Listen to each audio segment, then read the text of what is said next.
மாரியம்மன் திருவிழாவுக்கு போடுற முளைப்பாரி கொஞ்சம் விளக்கமா சொல்லுங்க. நான் சொல்றேன். புது பானையா வாங்கியாந்து இப்படி சரிபாதியா உடைச்சு வைக்கணும். அப்புறம் ஆட்டருவு, மாட்டருவு, மணல், வைக்கோல் இப்படின்னு எல்லாத்தையும் கலந்து ஒன்னா போடணும். பச்சை பயிறு, மொச்சை பயிறு, தட்டை பயிறுன்னு இப்படி எல்லா பயிறு வகைகளையும் வாங்கியாந்து விதைக்கணும். மறுநாளே முளை விட்டு ஒவ்வொரு இலையா வளர ஆரம்பிச்சிடும்.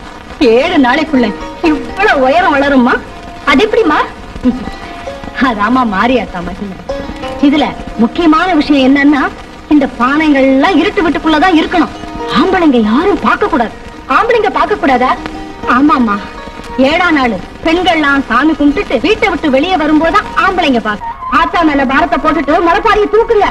ஊர்ல இருக்கிறவங்க முளைப்பாரி எல்லாம் போயிருச்சு. சீக்கிரம் புறப்படுங்கம்மா.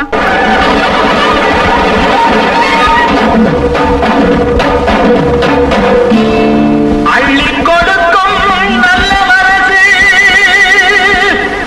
என்றும் இருக்கு உனக்கு.